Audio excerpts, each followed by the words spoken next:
এমন গুনাহ আমি করে ফেলেছি আমি আপনার কাছে বলতে পারবো না। আল্লাহর নবী ডাক দিয়া বলে, হে যুবক, তুই কি মারাত্মক গুনাহ করেছিস বল।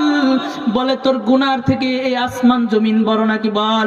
আল্লাহর বান্দা ডাক দিয়া বলে, আল্লাহ নবীকে ডাক দিয়ে বলে, পয়গম্বর, এই আসমান থেকে আমি যেই গুনাহটা করছি আমার গুনাহটা বড়, আমি এই জমিন থেকে আমি পয়গম্বর আমি বেশি গুনাহ করে ফেলেছি। পয়গম্বর ডাক দিয়া বলে, হে যুবক, আল্লাহর আরশ বড় নাকি তোর গুনাহ বড়। যুবক ডাক দিয়া বলে, আল্লাহর আরশ থেকে আমার গুনাহটাই বেশি বড়। বলো, আল্লাহর কুরসি বড় নাকি তোমার গুনাহ বড়? যুবক ডাক দিয়া বলে, পয়গম্বর, আমি বেশি গুনাহ করেছি। এ যুবক, একটু বল না কি গুনাহ করেছে। পয়গম্বর এইটা জিজ্ঞাসা করার পর পয়গম্বরের কাছে বলছে, ওগো পয়গম্বর, আমি মদিনার অলিগলি দিয়ে কাফন চুরি করে বেড়াই, কিন্তু আমি আজকে যখন কাফন চুরি করতে গিয়ে আমি এত মারাত্মক একটা গুনাহ করে ফেলেছি। সেই গুনাহটা হলো আমি ওই যুবতী নারীর সাথে জিনা করে ফেলেছি। এই কথা বলার পর আল্লাহর নবী ডাক দেয়া কয়, হে যুবক, তুই এত পরিমাণে মারাত্মক গুনাহ করেছিস, আমি নবী তোর সুপারিশ করতে পারবো না, আমি নবী তোর গুনাহের কিছু বলতে পারবো না। তোকে যদি আল্লাহ মাফ করে তাহলে মাফ করে, আমি কোনো সমাধান দিতে পারবো না।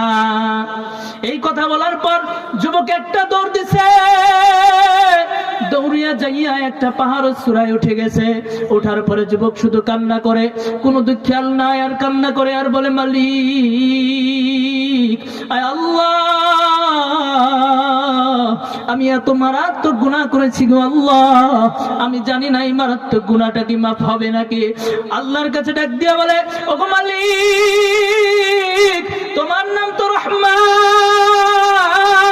তোমার নাম তো রহিম, তোমার নাম তো গফফার, তোমার নাম তো গফুর।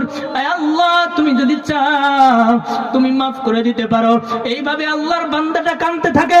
একদিন নয়, দুই দিন নয়, আল্লাহর বান্দাটা কোনো সময়ের জন্য ঘুমায় না। আল্লাহর বান্দাটা সব সময় মালিকের কাছে কাটতে থাকে আর বলতে পারে, আয় মালিক, মাফ করবানি, ওগো আল্লাহ, মাফ করে দাও, মাফ করে দাও। এইভাবে একদিন নয়, দুই দিন নয়, 10 দিন নয়, 20 দিন নয়, একটানা 40 দিন ওই পাহাড়ের উপরে কান্না করেছে।